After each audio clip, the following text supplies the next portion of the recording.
नमस्कार, जीके और कलेक्शन में एक बार फिर से आपका स्वागत है। दोस्तों, आज है 8 अक्टूबर और 8 अक्टूबर 2023 से करंट अफेयर्स से जितने भी प्रश्न जो कि प्रतियोगी परीक्षाओं की दृष्टि से महत्वपूर्ण होंगे, उन सभी के बारे में हम डिस्कस करेंगे। साथ ही कुछ इंपॉर्टेंट फैक्ट्स पर भी चर्चा करेंगे। आज की क्लास की पीडीएफ फाइल आपको वीडियो के डिस्क्रिप्शन में मिल जाएगी। पीडीएफ आप हमारे टेलीग्राम ग्रुप से भी डाउनलोड कर सकते हैं। टेलीग्राम ग्रुप का लिंक मैंने डिस्क्रिप्शन में दे दिया है, वहां पर आपको सभी पीडीएफ एक साथ मिल जाएंगे। तो वीडियो को एंड तक और बहुत ही ध्यान से देखिए। वीडियो के एंड में जनरल साइंस का एक क्वेश्चन आपसे पूछूंगा, जिसका आंसर आप कमेंट सेक्शन में दे सकते हैं। डेली करंट अफेयर्स वीडियो देखने के लिए जीके और कलेक्शन को सब्सक्राइब करें। तो चलिए शुरू करते हैं।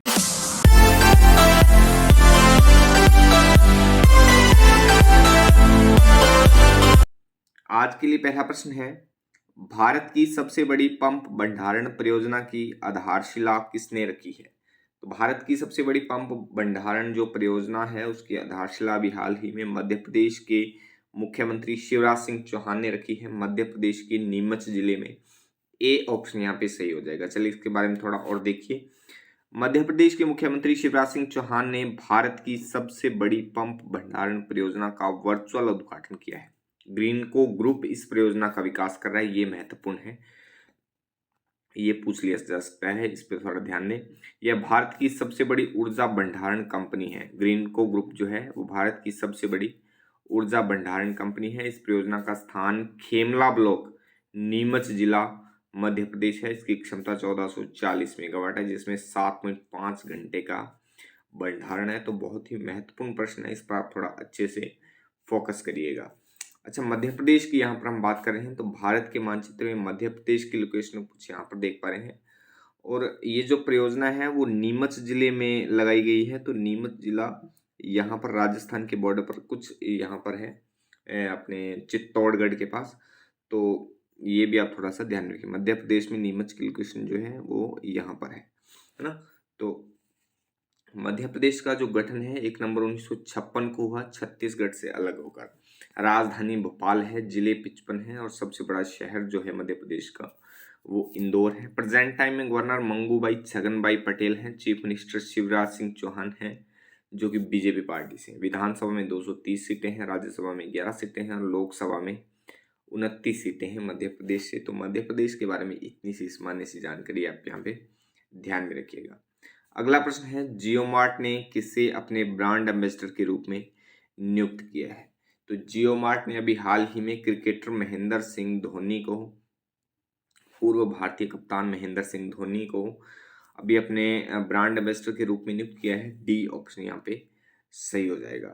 अगला प्रश्न है, किसने मुख्यमंत्री नाश्ता योजना शुरू की है? तो मुख्यमंत्री नाश्ता योजना जो है वो अभी हाल ही में तेलंगाना सरकार ने स्कूली बच्चों के लिए शुरू की है। बी ऑप्शन यहाँ पे सही हो जाएगा। चलिए इस योजना के बारे में थोड़ा और देखिए। तेलंगाना की यह योजना 6 अक्टूबर को पंचायती राज संस्थानों द्वारा चलाए जा रहे स्कूलों के अलावा सरकारी स्कूलों में पढ़ने वाले सभी स्कूली बच्चों के लिए शुरू की है।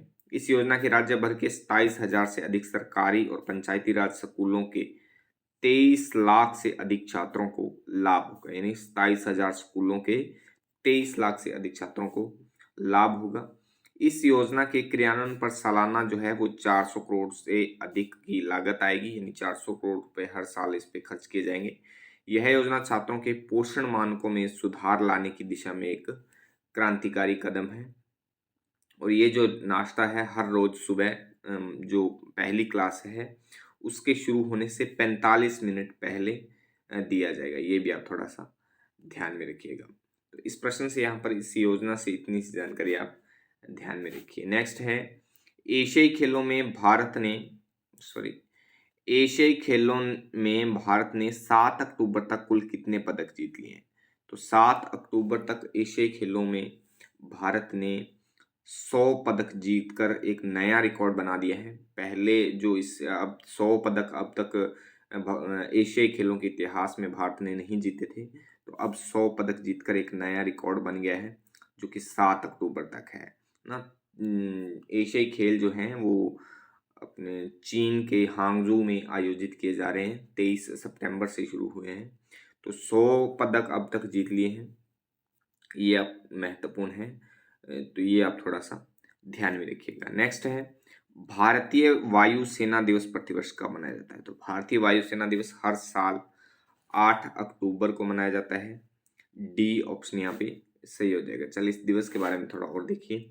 भारतीय वायुसेना दिवस 1932 में भारतीय वायुसेना यानी इंडियन एयरफोर्स की स्थापना के उपलक्ष्य में प्रतिवर्ष मनाया जाने वाला एक ऐतिहासिक कार्यक्रम है। भारतीय वायुसेना दिवस 8 अक्टूबर को अपनी 91वीं वर्षगांठ मनाएगा। वर्षगांठ पूछ ली जाती है, वर्षगांठ का आप ध्यान रखिए, क्योंकि इसकी जो स्थापना है वायुसेना की, तो वो 1932 में हुई और 91वीं इस साल जो है वर्षगांठ मनाएगा। इस वर्ष भारतीय वायुसेना दिवस की जो थीम है IAF air power beyond boundaries, उत्कृष्टता नवाचार के प्रति भारतीय वायुसेना की प्रतिबद्धता और देश के आसमान के संरक्षक के रूप में इसकी भूमिका का उदाहरण है। तो थीम पर भी आप थोड़ा सा अच्छे से फोकस करिएगा। अच्छा, अक्टूबर महीने में अब तक के जो महत्वपूर्ण दिवस हमने पढ़े हैं उनके बारे में देखिए। तो 1 अक्टूबर को राष्ट्रीय स्वैच्छिक रक्तदान दिवस, 1 अक्टूबर को अंतर्राष्ट्रीय वृद्धजन दिवस, 1 अक्टूबर को चीन का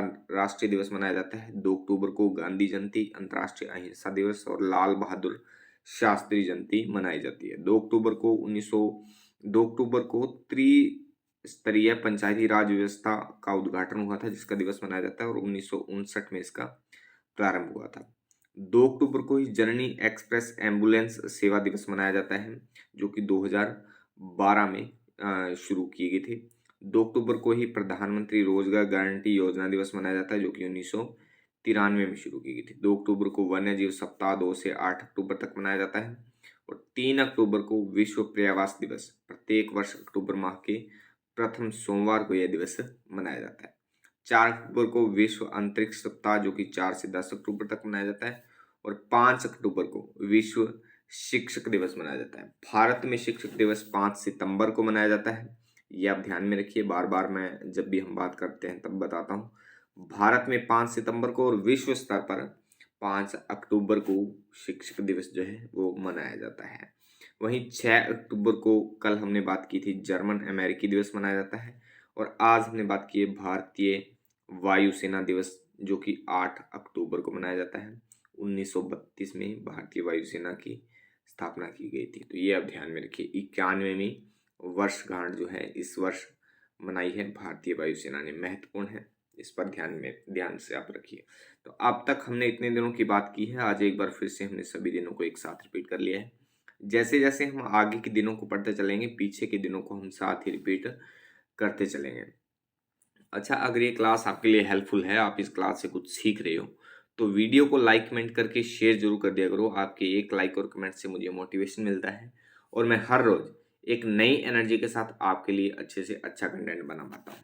चलिए अगला प्रश्न है, किस राज्य का तट मंदिर भारत का पहला हरित ऊर्जा प्राप्त स्थल बन गया है?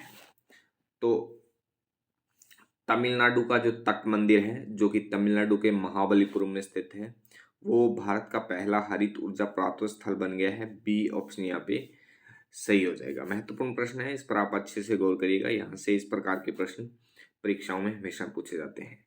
अगला प्रश्न है, अखिल भारतीय पुलिस विज्ञान कांग्रेस का आयोजन कहाँ किया गया है? तो अखिल भारतीय पुलिस विज्ञान कांग्रेस का जो आयोजन है वो उत्तराखंड की राजधानी देहरादून में किया गया है। डी ऑप्शन यहाँ पे सही हो जाएगा। चलिए इसके बारे में थोड़ा और देखिए। उत्तराखंड पुलिस द्वारा 49वीं अखिल भारतीय पुलिस विज्ञान कांग्रेस का आयोजन देहरादून के वन अनुसंधान संस्थान में 7 अक्टूबर को किया गया है। इसका आयोजन पुलिसिंग इन अमृत काल की थीम पर, थीम मैं हमेशा बोलता हूँ, थीम पर आप थोड़ा ध्यान रखा करिए। तो थीम जो है पुलिसिंग इन अमृतकाल, पुलिसिंग इन अमृतकाल, ये इसकी थीम है। तो थीम पर किया गया है। केंद्रीय गृह मंत्री अमित शाह मुख्य अतिथि के रूप में शामिल हुए, जबकि उत्तराखंड के मुख्यमंत्री पुष्कर सिंह धामी सम्मानित अतिथि के रूप में इसमें शामिल हुए। तो इस प्रश्न से भी यहाँ पर इतनी सी जानकारी आप ध्यान में रखिएगा। नेक्स्ट है, हाल ही में राजस्थान के मुख्यमंत्री अशोक गहलोत ने कितने नए जिले बनाने की घोषणा की है? तो मुख्यमंत्री अशोक गहलोत ने अभी हाल ही में 3 नए जिले और बनाने की घोषणा की है। इससे पहले मुख्यमंत्री अशोक गहलोत ने अगस्त में 17 नए जिले बनाने की घोषणा की थी। उससे पहले 33 जिले थे, तो 17 और जिले बनाने की घोषणा की गई थी, जिससे जिलों की संख्या जो है वो 50 हो गई थी। और अब 3 जिले और बनाने की घोषणा की है, जिससे अब 53 जिले हो जाएंगे राजस्थान में। ये आप थोड़ा सा ध्यान में रखिए। और ये 3 जिले कौन कौन से हैं? ये 3 जिले हैं मालपुरा, यहाँ पे मैं थोड़ा सा लिख देता हूँ, मालपुरा, सुजानगढ़, सुजानगढ़ और कुचामन सिटी। यहाँ पे थोड़ा शॉर्ट में लिख देता हूँ, कुचामन सिटी। मालपुरा जो है वो टोंक से अलग करके बनाया जाएगा, सुजानगढ़ चूरू से अलग करके, और कुचामन सिटी जो है वो नागौर जिले से अलग करके ये 3 जिलों का जो है निर्माण किया जाएगा। मुख्यमंत्री अशोक गहलोत ने अभी हाल ही में घोषणा की है। तो ये 17 जिलों की जो घोषणा की गई थी ये अगस्त महीने में की गई थी। ये भी आप थोड़ा सा ध्यान में रखिए। इससे पहले जिलों की संख्या थी 33 थी, उसके बाद में 17 और की तो 50 हो गए, और अब 3 और की तो राजस्थान में अभी जिलों की संख्या है जो 53 हो जाएगी। तो ये आप थोड़ा सा ध्यान में रखिएगा। नेक्स्ट है, प्रधानमंत्री नरेंद्र मोदी ने किस राज्य में हाईटेक स्पोर्ट्स ट्रेनिंग सेंटर का उद्घाटन किया है? अभी हाल ही में प्रधानमंत्री नरेंद्र मोदी ने मध्य प्रदेश में, यानी बी ऑप्शन इसका सही हो जाएगा, मध्य प्रदेश में हाईटेक स्पोर्ट्स ट्रेनिंग सेंटर का उद्घाटन किया है। बी ऑप्शन इसका सही हो जाएगा। चलिए इसके बारे में थोड़ा और विस्तार से देखिए। प्रधानमंत्री नरेंद्र मोदी ने मध्य प्रदेश के ग्वालियर में पूर्व प्रधानमंत्री श्री अटल बिहारी वाजपेयी के नाम पर दिव्यांगजनों के लिए देश के पहले हाईटेक स्पोर्ट्स ट्रेनिंग सेंटर का उद्घाटन किया है। अटल बिहारी दिव्यांग खेल प्रशिक्षण केंद्र में देश भर के दिव्यांगजन अभ्यास और प्रशिक्षण ले सकते हैं। तो इस प्रश्न से यहाँ पर इतनी सी जानकारी आप ध्यान में रखिए। अच्छा, कल की वीडियो का चैलेंज क्वेश्चन था, एक आदर्श वोल्टमीटर की प्रतिरोधकता कितनी होती है? तो इस क्वेश्चन का राइट आंसर था ऑप्शन बी, अनंत। एक आदर्श वोल्टमीटर की जो प्रतिरोधकता है वो अनंत होती है। बी ऑप्शन इसका सही था। आज की वीडियो का चैलेंज क्वेश्चन है, धातुएं विद्युत की सुचालक क्यों होती हैं? 4 ऑप्शन आपके पास है। उनमें मुक्त इलेक्ट्रॉन होते हैं, या उनमें परमाणु हल्के होते हैं, या उनका गलनांक उच्च होता है, या फिर उपरोक्त सभी। तो इस क्वेश्चन का आंसर आप कमेंट बॉक्स में कमेंट करके जरूर बताइए। आज की वीडियो कैसी लगी? वीडियो अच्छी लगती है तो वीडियो को लाइक करें, दोस्तों में शेयर करें, और कुछ सुझाव या संशोधन के लिए कमेंट बॉक्स में कमेंट जरूर लिखा करिए। डेली करंट अफेयर्स वीडियो देखने के लिए जीके ऑल कलेक्शन को सब्सक्राइब करें, और जीके संबंधी अन्य भी प्रश्नोत्तरी के माध्यम से अगर आप वीडियोस देखना चाहते हैं तो जीके ऑल कलेक्शन को अभी से सब्सक्राइब कर लें। चलिए कल मिलते हैं इसी समय, तब तक के लिए जय हिंद, जय भारत।